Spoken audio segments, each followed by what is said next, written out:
वंदे मातरम साथियों। आज की इस कक्षा में हम चर्चा करेंगे स्कूल व्याख्याता पर। और जो स्कूल व्याख्याता है, इस स्कूल व्याख्याता में जैसा आपको थंबनेल में दिख गया है और यहाँ भी दिख रहा है कि कोचिंग करें या नहीं, परीक्षा की संभावना क्या हो सकती है, कब तक परीक्षा हो सकती है, यानी विज्ञप्ति भी हालांकि आने वाली है, आना बाकी है, पर कैसे क्या संभावनाएं हैं उस पर चर्चा करेंगे। सिलेबस को कवर कैसे करें और स्टडी मटेरियल का चयन का आधार क्या होना चाहिए, यानी जो हम पढ़ना चाहते हैं, क्योंकि मार्केट में अनाप शनाप स्टडी मटेरियल पड़ा है और इसको कैसे पढ़ें, क्या करें, इसकी बातचीत अपने इसमें करेंगे। और लास्ट में यह भी बात करेंगे कि टेस्ट सीरीज है, ये हमें ज्वाइन करनी चाहिए, कब करनी चाहिए, इन सभी पर चर्चा अपने इस वीडियो में करने वाले हैं। तो एक एक करके साथियों देखते हैं कि स्कूल व्याख्याता परीक्षा है। जैसे आप सभी अभ्यर्थियों के क्या है, लगातार मैसेज और कॉल आ रहे हैं, उसके आधार पर अपने ये इन जो क्वेश्चंस हैं इनकी बात करते हैं। सबसे पहला आप ये देखें कि परीक्षा की संभावना लास्ट में बात करेंगे कि पहला तो ये है कि कोचिंग करें या नहीं करें, कोचिंग करें या नहीं। तो यहां साथियों अपने को यह ध्यान रखना है कि कोचिंग करें या नहीं, वास्तव में पूरी तरह से ये निर्णय व्यक्तिगत होता है, पर मैं आपको क्या कि कुछ एक सुझाव केवल दे सकता हूं कि एक तो आप ये ध्यान रखें कि जो सेल्फ स्टडी है, क्या है, सेल्फ स्टडी है, ये क्या है, ये रामबाण है, ये क्या है, सर्वश्रेष्ठ है, इससे बढ़कर कुछ नहीं है। पहला काम आप ये ध्यान रखें कि सेल्फ स्टडी है, ये सर्वश्रेष्ठ है, इससे बढ़कर कुछ भी नहीं है। आप ये ध्यान रखें कि अगर आप क्या है कि चाहे कोचिंग कर रहे हैं, क्या कर रहे हैं, चाहे आप कोचिंग कर रहे हैं तो भी आपको स्टडी तो खुद को ही करनी पड़ेगी। सबसे पहली बात तो मित्रों ये रहती है कि आप चाहे कितनी भी कोचिंग कर लें, कैसे भी कर लें, कहीं भी पढ़ लें, आपके दिमाग में कोई डालेगा नहीं, वैसे पढ़ना आपको खुद ही पड़ेगा। तो क्या है कि सेल्फ स्टडी का तो कोई तोड़ ही नहीं है, सर्वश्रेष्ठ है। पर कोचिंग कुछ साथी करना चाहते हैं और उसके क्या फायदे हो सकते हैं और क्या नुकसान हो सकते हैं, उन सभी की मैं बात करूंगा। पर सबसे बड़े आप अपने लक्ष्य को प्राप्त करने वाले आप ही हैं। आप जितनी मेहनत करेंगे और सही दिशा में करेंगे, उससे बढ़िया कुछ भी नहीं होने वाला है, ये आप ध्यान रखें अच्छे से। अब देखो, कोचिंग सेल्फ स्टडी सर्वश्रेष्ठ है, इसका कोई भी इसका क्या है, विकल्प नहीं है, ये अपने को ध्यान रखें। इसके बाद में कि कोचिंग हम क्यों करते हैं। अब कोचिंग क्यों करते हैं कि कुछ अभ्यर्थियों को ये लगता है कि मैं पहली बार तैयारी कर रहा हूं प्रतियोगी परीक्षाओं की, मुझे कोई भी कुछ भी लेवल का पता नहीं है, किस जो टॉपिक है वहां से कैसे किस प्रकार के क्वेश्चंस आ सकते हैं। तो वहां क्या है कि उस अभ्यर्थी के लिए फायदेमंद होता है। यानी कोचिंग से क्या होता है, एक तो क्या है, सही दिशा मिलती है। क्या मिलती है कि हमें ये नहीं है कि हम कुछ भी पढ़ रहे हैं, सेल्फ स्टडी कर रहे हैं, तो इससे हमें सही दिशा मिलती है। सेकंड, कोचिंग से क्या होता है कि कोचिंग है, इसमें सिलेबस है, सिलेबस अगर सही तरीके से कोचिंग वाले करवाते हैं तो सिलेबस कवर है, ये आसानी से हो जाता है। क्या हो जाता है, सिलेबस कवर है, ये आसानी से हो जाता है, ये अपने को ध्यान रखना है। तीसरी बात है कि इसमें एक हमारे में नियमितता बनती है। क्या बनती है, क्योंकि अब कोचिंग है, कोचिंग से हम जा रहे हैं, आ रहे हैं, तो क्या है कि कोचिंग से हमारे में क्या होगी, एक नियमितता में बन जाएगी। सब कुछ टॉपिक है, ये सारे हम अच्छे से कवर कर पाएंगे, यानी सही दिशा मिलेगी, सिलेबस कवर है, वो आसानी से होगा, नियमितता बनती है, और बहुत से लोगों के बीच में हम बैठकर क्या करते हैं, स्टडी करते हैं। तो ये इसके सकारात्मक पहलू है, सकारात्मक पहलू ये इसके रहते हैं कोचिंग के। ठीक है, अब अपने को यहां ये ध्यान रखना है कि इसका अगर हम नकारात्मक पहलू की बात करें तो ये नकारात्मक पहलू सबसे बड़ा होता है कि समय बर्बादी। यानी हमें क्या है कि अगर हम पहले से बहुत कुछ जानते हैं तो ये इसका नकारात्मक पहलू है। क्या है कि अगर हम बहुत कुछ जानते हैं तो हम 5-7 घंटे कोचिंग में क्या करें, कोचिंग में स्पेंड करते हैं। ठीक है, हमें क्या है कि जितना 5-6 घंटे में घर पे रह के पढ़ सकते थे उससे क्या है कि बहुत कम वहां पे पढ़ा है, तो ये हमारा समय बर्बादी है। पर अगर हमें सही दिशा लेनी है, अगर हमें सिलेबस कवर आसानी से करना है और नियमितता बनानी है, तो कोचिंग के ये पॉजिटिव पहलू रहते हैं। दोनों पक्ष में आपके सामने रख रहा हूं। ठीक है, साथ में क्या है कि इसमें आपकी आर्थिक कहानी भी होती है। कोचिंग ज्वाइन करते हैं तो पैसे भी तो हमें ये इन्वेस्ट करने पड़ते हैं, है ना। अगर मेहनत कर रहे हैं तो इन्वेस्ट है, अगर हम मस्ती कर रहे हैं तो वेस्ट है। इन्वेस्ट और वेस्ट दोनों तरीके होते हैं पैसे के। ठीक है, तो ये अपने को ध्यान रखना है। तो कोचिंग में आपको खुद डिसीजन लेना है कि अगर मैं स्टार्टिंग हूं, मुझे पहले से पता नहीं है, मुझे सिस्टमेटिक सिलेबस को कवर करना है, तो मैं ज्वाइन कर सकता हूं। अब देखिए, कोचिंग ज्वाइन करने से पहले ये क्या है कि दो बिंदुओं का ध्यान रखें। क्या करें, कोई भी कोचिंग आप ज्वाइन अगर करना चाहते हैं तो क्या करें, कोचिंग ज्वाइन करने से पहले आपको 2 बिंदुओं का ध्यान रखना चाहिए। नंबर 1, तो वहां फैकल्टीज कैसी है पढ़ाने वाली। फैकल्टीज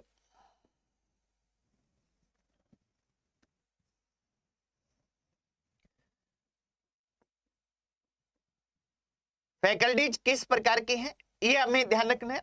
और दो नंबर पर हमें क्या ध्यान रखना है कि रिजल्ट ध्यान रखना है। और रिजल्ट भी कैसा, रिजल्ट भी रियल वास्तविक जो रिजल्ट है उसको ध्यान रखना है। देखिए, फैकल्टीज का मतलब ये है कि मोस्टली हम कोचिंग में देखते हैं, पूरे अपने राजस्थान की बात कर लो, पूरे भारत की कर लो, मुख्यतः कोचिंग कौन पढ़ाते हैं, ऐसे व्यक्ति पढ़ाते हैं जो कभी एग्जाम में खुद सफल नहीं हुए। जो व्यक्ति खुद सफल नहीं हो पाते वो करवाएंगे तो निश्चित तौर पर वो विद्यार्थी को नुकसान होने वाला है, क्योंकि पहले से ही उन्हें एग्जाम करेक्ट करने का पता नहीं है। और एग्जाम करेक्ट करने का पता नहीं है तो फिर आपको कैसे गाइड करेंगे। सेकंड, कि अगर कोई भी कोचिंग ज्वाइन करते हैं तो वास्तव में उसका रिजल्ट पिछली भर्तियों में कैसा रहा है, किस प्रकार का परिणाम है।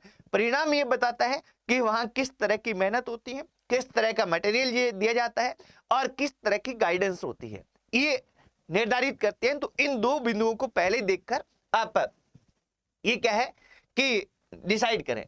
अब देखिए, यहां साथियों अपने को ये ध्यान रखना है कि जो कोचिंग है, अब आपको अगले 2-3 दिन में, यानी आप 1 दिसंबर से प्रॉपर मान लो कि हमें व्यवस्थित सारी चीजें तैयार करके और बैठना है। पहली बात है, 1 दिसंबर बहुत आगे है, इतना ज्यादा नहीं करना चाहिए। मैं आपको ये कहूंगा कि आपको ये मान के चलना चाहिए कि आपको सेल्फ स्टडी करनी है या कोचिंग करनी है। पहला डिसीजन लें। पहला स्टेप क्या है कि पहला स्टेप है कि आपको सेल्फ स्टडी करनी है या कोचिंग करनी है।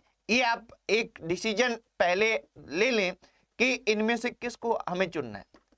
आपने डिसीजन ले लिया, जो भी लिया, ठीक है, पहले स्टेप से आप निकल के, पहले स्टेप से निकलने के बाद में दूसरा स्टेप है, क्या है दूसरा स्टेप है, वो है जो आपने इसमें रखा है सबसे लास्ट में, वो है क्या, सिलेक्टिव स्टडी मटेरियल। सिलेक्टिव क्या है, स्टडी मटेरियल, यानी चयनित पाठ्य सामग्री है, ये हमारी किस तरह से होगी ये आप ध्यान रखें। सिलेक्टिव स्टडी मटेरियल है, इसके लिए मैं आपको सुझाव दूंगा कि आप क्या है कि एक ध्यान रखें कि मार्केट में बहुत सा स्टडी मटेरियल पड़ा है और ये बहुत ज्यादा स्टडी मटेरियल है, यही विद्यार्थियों को दिग्भ्रमित करता है और इसी के कारण विद्यार्थी असफल होते हैं।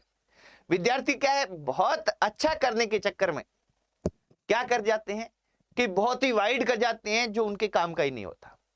तो आप क्या करें, सबसे पहले आप प्रत्येक पहलू, जैसे अपने बात किसकी कर रहे हैं, हम बात कर रहे हैं स्कूल व्याख्याता की, तो इसमें जो फर्स्ट पेपर है, इस फर्स्ट पेपर में क्या है, फर्स्ट पेपर सभी के लिए अनिवार्य है और सेकंड जो पेपर है, ये सेकंड पेपर में आपका सब्जेक्ट है।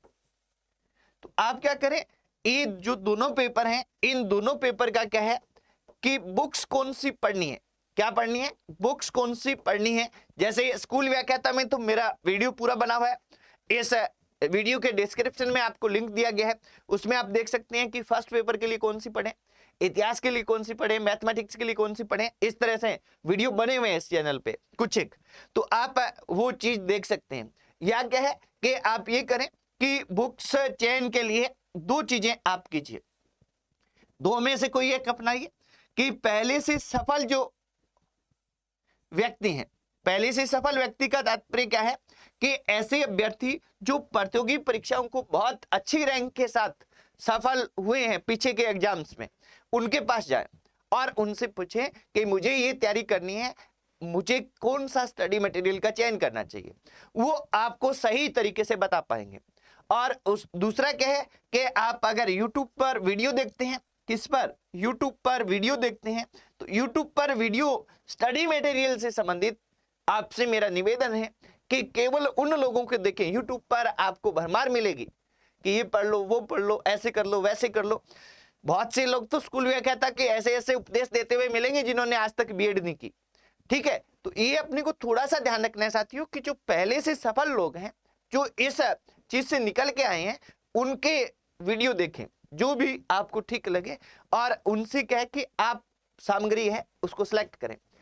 सामग्री सिलेक्ट करने के बाद कम सामग्री सिलेक्ट करें पर उसे अधिकतम बार पढ़ें।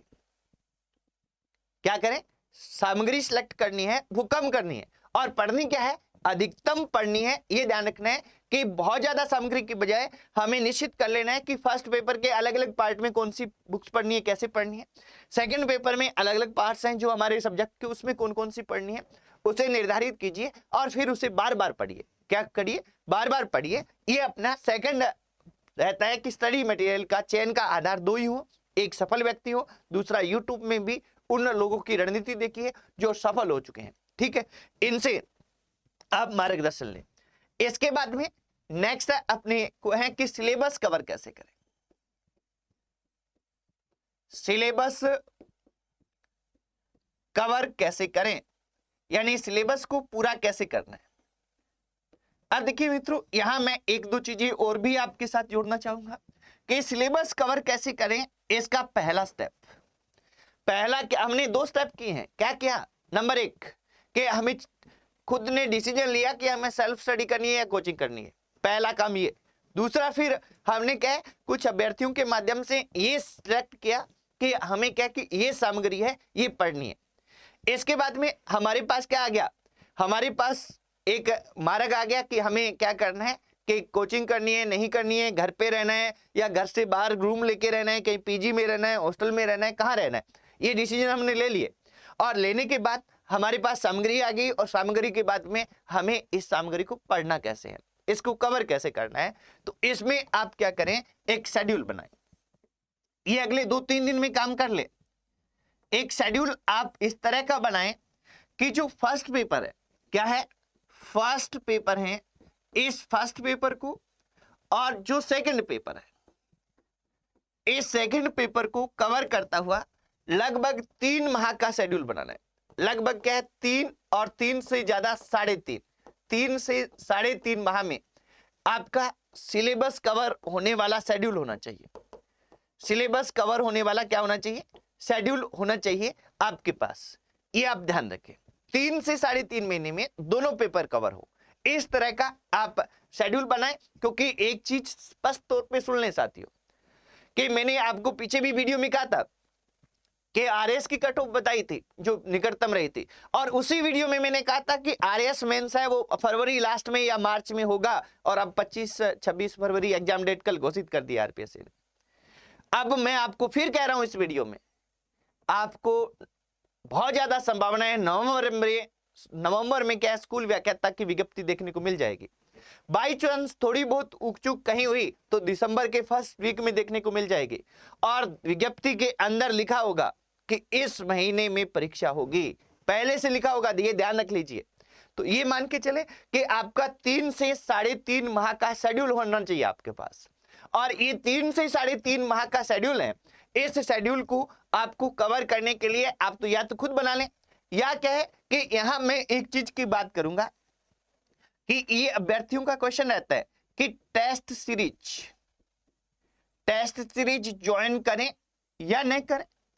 या दूसरा क्वेश्चन कि टेस्ट सीरीज कब ज्वाइन करें।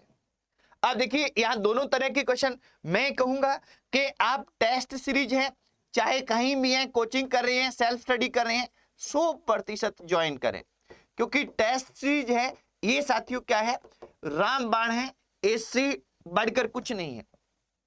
टेस्ट सीरीज जरूर ज्वाइन करें, क्योंकि इससे हम बार बार प्रैक्टिस होती है, बार बार महत्वपूर्ण क्वेश्चन टॉपिक वाइज पढ़ते हैं, तो क्या है कि महत्वपूर्ण क्वेश्चन हमारे होते हैं, साथ में अपने को पता चलता है कि जो टॉपिक मैंने पढ़ लिया है मेरे को उसमें कितना आता है, कहाँ इंप्रूवमेंट की आवश्यकता है, कहाँ कमी है, कहाँ मेरा स्ट्रॉन्ग पॉइंट है, सब चीजें क्लियर हो जाती हैं।